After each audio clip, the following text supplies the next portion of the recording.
Coming up on today's edition of Vikings Now by Chat Sports, we're going to be discussing if Kevin O'Connell is on the hot seat following that 13-win season we had last year. Could KOC be on his way out? Then we're going to be talking about the Vikings as if they are the unluckiest team in the NFL. There's some metrics that would suggest so. But before we dive into all of that, I do want to make sure you guys are subscribed to the channel. And make sure you guys join our watch party this Sunday versus the Carolina Panthers. We're going to be going live about 45 minutes before kickoff, so about 11:15 Central Time. Make sure you guys subscribe, lock us in, and we'll keep you posted with all Vikings news and rumors. Whatever it may be, we got you covered. Subscribe today.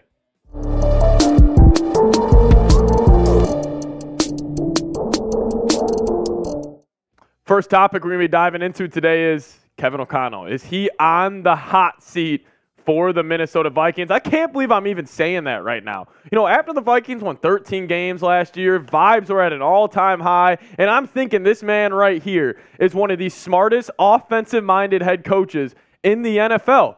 Well, I will say, with the shaky start to the 0-3 or for the season for the Vikings, with them going 0-3 and a lot of questionable play calling, specifically in the red zone, I don't know. I think this guy is on the hot seat, and actually Vegas suggests the same thing. I was shocked when I saw this because I felt like with the Kevin O'Connell hot seat conversation, I felt like it was a little bit of Vikings fans being a little stingy in some regards. But turns out the bookmakers out west have Kevin O'Connell as the fourth best odds to be the first NFL coach fired. They obviously got Josh McDaniels at plus 200. He's probably gone. Eberflus with the Bears, he's probably gone. Shockingly, that Ron Rivera is at plus 300, but, you know, it doesn't make sense. They could give it to Bieniemy or something. But then they got Kevin O'Connell and Brandon Staley, the two coaches who faced off during week 3, kind of rounding out the top 5 there. But I was very shocked that even Vegas had Kevin O'Connell on the hot seat. But you may be asking, why would we fire him? We just won 14 or 13 games last season, made the playoffs, won the NFC North.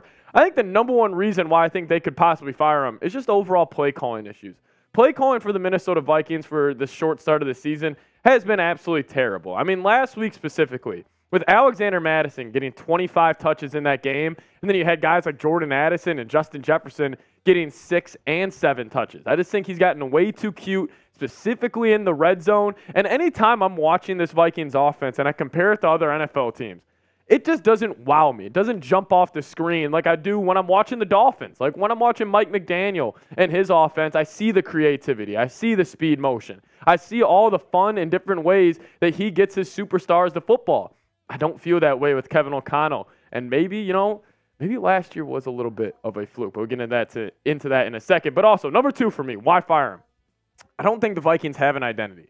I think their identity last season was we just win close games, and that was kind of it. But even last year, like we didn't have a certain like go-to kind of formula to win football games. Like we weren't the most physical team. We weren't a finesse team. Like we didn't really fit into one bucket of what this team like does well. And even this year, there is no identity. I mean, I guess identity could be the Vikings just turn the freaking ball over way too much, but there's nothing that the Vikings do, better than everybody. I think the Kirk Cousins-Jefferson connection is one of the best in the league, but besides that, the Vikings are just very mediocre across the board. So that's number 2 for me is no identity, and number 3 is coach talk is getting very, very old. I'm going to compare Kevin O'Connell to Russell Wilson here for a second, and stay with me because I feel like Russell Wilson, the way he goes about his life as a quarterback in the league, I feel like he tries to play quarterback, if that makes sense. Like, I feel like Russell Wilson tries to be like that movie star version of a quarterback, and it comes off as very just inauthentic. Like, it's not him being him.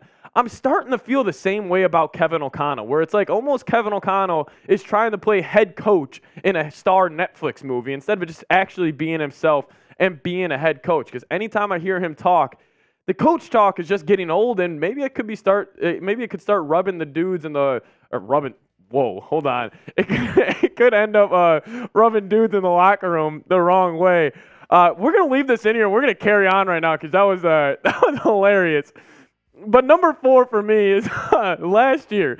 Was it a fluke for the Minnesota Vikings? Oh man, we are. That is something, fellas. But all right, let's keep it moving. Train's back on the track. Last year, was it a fluke for the Minnesota Vikings? Listen, they won a lot of close games. Listen, I just think we need to move on here and get off the reasons on why we're going to fire him. But I'll toss it in your guys' direction. Should the Vikings fire Kevin O'Connell? Give me a Y for yes, or give me an N for no down in the comment section. I'm going to make this a pinned comment on today's video. So if YouTube throws an ad break your way, sit back, let it play, answer today's pinned comment. I do want to give a huge shout out to a new sponsor we have here at Vikings Now, and that is Prize Picks. I'm super excited to bring Prize Picks on because Prize Picks is the largest independently owned daily fantasy sports platform in North America, and it is the easiest and most exciting way to play DFF. It's just you against the numbers. Go to prizepicks.com/CLNS and use code CLNS for a first deposit match up to $100. Instead of battling versus thousands of other players, including pros and sharks, you just select 2 or more players, pick more or less on their projected stats, and place your entry. Quick withdrawals, easy gameplay, and an enormous selection of players and stat types is what makes Prize Picks the #1 daily fantasy sports app. You guys can actually make some plays this weekend at Prize Picks for the Vikings-Panthers game. They have Kirk Cousins' projection at 203.5 or 283.5 passing yards. I'm going more on that. I think he's going to stay hot. They got Justin Jefferson at 103.5 receiving yards. The dude's averaging 150. I'm going more there as well. And just to spite TJ Hawkinson for losing the game last week, I'm going to take his less on Prize Picks. And then you guys can join me and hop on board at prizepicks.com/CLNS. One more time, go to prizepicks.com/CLNS and use code CLNS for a deposit match up to $100. I do want to actually kick it to my guy, Jack Sperry here, because he had an interesting tweet. He was going over some data, and Sperry also works at Chat Sports. It's great work for our Steelers and Commanders channels. But Sperry, he had an interesting tweet that went out, and it says the top 5 unluckiest teams in the NFL through Week 3, according to net win probability added. The Vikings are an overwhelming winner in this category. They're at 39%. Where the Commanders are at 28.2, Dolphins 25.4, which is shocking that they're at 25.4 and they're still 3-0 playing great ball. But then the Titans at 16.6, Colts at 15, and overall this data incorporates like drop catches, turnover-worthy plays that don't actually turn into turnovers, and then like non-turnover-worthy plays that actually do end up getting taken away. So a lot of different things go into this, but the Vikings, overwhelmingly the unluckiest team according to the deep analytics. But let's just go over some unlucky plays so far during the season.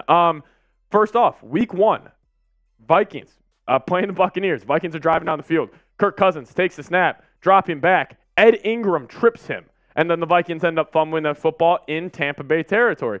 Week 2 against the Eagles. This was the most unlucky game I think we've had in a while. Brandon Pohl, he fumbles the punt return that ended up taking him all the way inside the Eagles' 30-yard line, completely changed the outcome of that game. Jefferson, again in Week 2, he fumbled out of the end zone. Remember at the end of the first half, Jefferson dives for the pylon, goes out the back of the end zone, touchback, Eagles football at the 20. Again in Week 2, Alexander Mattison, Vikings are driving in the Eagles' territory. He gets peanut punched, drops the football, and the Vikings have nothing they could do. Caleb Evans again in Week 3. He has a wide open interception to give the Vikings the game.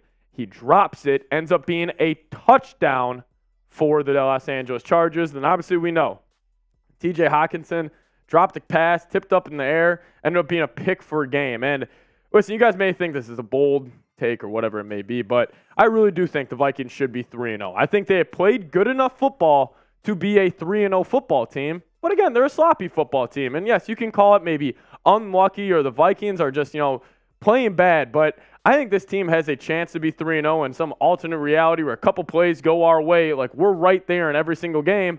But again, at the end of the day, you are what your record says you are. And my take is, yes, the Vikings have caught some bad breaks. 100%. Like the Justin Jefferson fumbling outside the end zone in Philly at the end of the first half, that's just a bad break. Like, call a spade a spade. But also at the same time, the Vikings have played sloppy football. Like TJ Hawkinson, yes, the ball was tipped up in the air last week, and there's really nothing he could have done. But also, how about you just catch the football?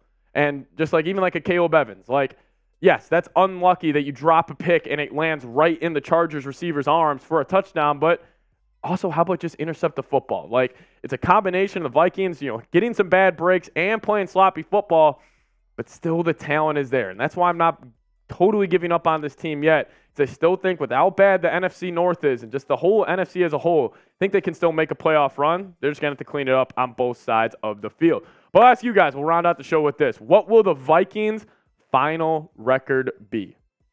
Let me know your thoughts down in the comment section.